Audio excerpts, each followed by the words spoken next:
One of the biggest shifts in my mindset in recent memory was the shift I've made to my motivational tactics. When I first began my journey to improving myself, I often scared myself into taking the leap on every opportunity. I forced myself into a mental corner, figuratively speaking, where I could do nothing but do what I wanted to be doing, and forced myself to like it. That was the case when I enrolled in a all-expenses-paid government program where I lived with various people from all over Canada and volunteered in various small communities. I did all of this to help with breaking my shell and improve my social skills so I could actually feel comfortable with talking with other people. And I also used this tactic when I was in sales. While I was struggling to survive, I forced myself into a sink or swim sort of situation and tried to push myself to make sales. All in all, these efforts didn't really amount to much, as the results of that program didn't really amount to all that much. And as far as that sales job goes, well, here I am. So that really shows a lot about what that sort of tactic led to. Ever since then, I recognized one thing about scare tactics, and that is what I want to be conveying in this video.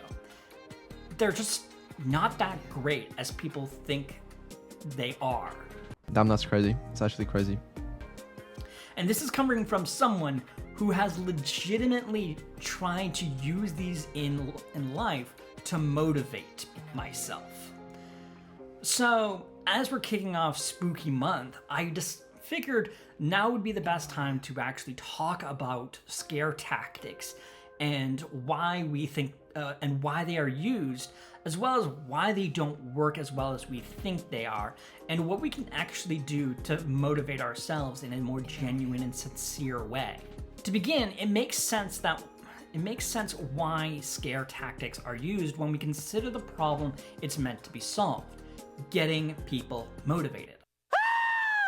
I'm ready. Between hype tactics letting you experience those high highs and that push for more of that hustle culture mindset and pull yourself up by your bootstrap tactics, scare tactics are kind of like the middle ground and seems like more of like a reasonable decision to make. It's the same brutality of the hustle culture mindset, while you're still appealing to something that you value and that you're persuading yourself to get in there and achieve. It's a balanced approach in that sense where it seems alluring enough for people to try it out and see where it takes them. But they really don't work for very particular reasons when we get into them. For one, the science really makes it obvious that these tactics do not work at all. One of the glaring issues with a lot of self-help gurus is that they really don't do research. And I say this because if they did, scare tactics would be non-existent at this point. People would be talking constantly about why scare tactics just don't work at all. Because there is ample of research that proves that these tactics are ineffective. And some of that research was published as late as 2014. One particular study that I want to highlight looked at over 60 years of scare tactic research and reached the same conclusion that I'm about to tell you right now. Scare tactics don't work in the grand scheme of things, and other alternatives should be considered instead. Oh my god! Wow! But let's dig into why that is. At the core of scare tactics is simply manipulation and gaslighting. It's for this reason why not everyone can be convinced that scare tactics actually don't work. Especially, as I said at the start of this, how scare tactics actually helped me out with kickstarting my whole self-help journey and building up that social structure for myself. But the reason scare tactics don't work has multiple layers to them, and where people can fall through the cracks. It's for this reason why we can often see scare tactics being used time and time again for a very specific purpose: to manipulate you. these are all manipulation tactics that require constant fear in order to keep it sustainable. In the case of self-help gurus, they employ similar tactics in order for people to buy their products. The only issue is that gurus don't employ these scare tactics for very long, hence why getting refunds can be an incredibly huge hassle, despite their promise of a full refund if someone has requested it. But aside from the manipulation, scare tactics place us in a perpetual state of just constant stress and worry. Because of this relationship, we can see scare tactics as already unsustainable, as too much stress eventually leads to us burning out, feeling exhausted, and wanting to just disconnect from everything. But leading up to that, while we feel like we're working under the pressure, we're actually putting ourselves through more and more stress and gaslighting ourselves that this is what we need to do. And all of this compounds into the next issue with scare tactics, in that while you could see some success from it, as I have, Wow. the output isn't as great as it could have been. Disappointed! For a good example of this, all you have to do is look at me and look at my life and how I've been presenting it to you. I mean, it's alright, like... I took a volunteer program to help with building up my social skills and being this incredibly charismatic and great conversationalist, and someone that could just overcome my anxieties over sheer force of will. And while some of that stuff was handled, it wasn't as dramatic as that. Instead, I had a little bit of improvement in my social skills, a little bit in my confidence and shaping opinions, but I was still very much someone that was still learning about the world and understanding people, and also had more of an apprehension towards conflict, and still to some degree to this day tend to feel reluctant about particular issues and bringing them up, and feeling uncertain about myself in certain aspects. Though I will admit, working on this channel has really helped with alleviating some of that. But all in all, the experience that I was intending to get out of that government program wasn't as great as I was hoping it would be, and that kind of sucks. This sucks! Similarly, using scare tactics will affect your overall performance for the sheer fact that you're just adding in more stress onto yourself, and you're putting yourself more at risk of burning out or getting depressed about the whole situation, and it can lead to more of a defeatist mentality.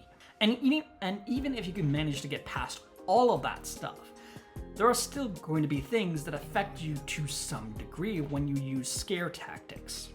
And what I mean by that is the sheer fact that scare tactics, they simply are not capable with dealing with long-term goals at all. And even in the short-term scenario, again, scare tactics need to be very targeted and very specific in order for them to be effective in any way. Primarily in that the person really needs to give a damn about what you're scaring someone into. For me, the only reason why I was able to improve my own overall social skills was the fact that I was sick and tired of being the man that I used to be back all through high school and a good portion of middle school. I was really messed up, mentally speaking, for 8 years, and I was just so tired of it, so fed up with it, that I went through that journey just out of sheer frustration at myself and desiring some change. In the end, you're far more likely to either get the results that I have mentioned throughout this video, or you're forcing yourself into gaslighting yourself again and again to get yourself motivated. All it does is creates more of this toxic environment for yourself, as feeling constantly afraid eventually wears you down, and also naturally distances you from other people that could actually help you and motivate you. So at the end of all this, what can we do about this? At the core of this, a lot of self-help gurus are throwing every kind of motivational tactic at the wall to see what actually sticks. And personally, I've reached a point where it's well worth asking a simple question. Why are gurus trying so hard to motivate us in all of these various different ways? Well, profit is a simple answer Congratulations, Mr. Krabs. Hello, I like money. here. But aside from that, I find that more of these tactics are more unhealthy for us, or they're very manipulative and keep us very narrow-minded in self-help when we should be trying to expand our horizons, expand our minds, and grow. Instead, I'm going to propose something a little different. I propose that our motivation is more tailored to our own desires, needs, as well as values. Whoa, Mondo cool. That's right, boys. Mondo cool. It's more fluid in nature. It can be aggressive when we need it to be, or it can be calm and gentle when we're feeling a little bit down and need a little pick-me-up. To me, motivation is very fickle, and it's not something that should be forced or persuaded into. You're either motivated to do something, or you're not. And all of that is okay, but it's worth looking into the reasoning behind those actions and seeing if you actually agree with it. As I've said before, you need to make your own motivation your own motivation. And taking the time to do that can result in not falling for these kinds of scare tactics or using them in your own strategies. Because as tempting as they are, they just don't work. Before you go, I appreciate you watching the entirety of this video, and I would also appreciate it if you left a like on this video and also subscribe to my channel if you haven't done so already for more content in the future. Thank you guys so much. I love you.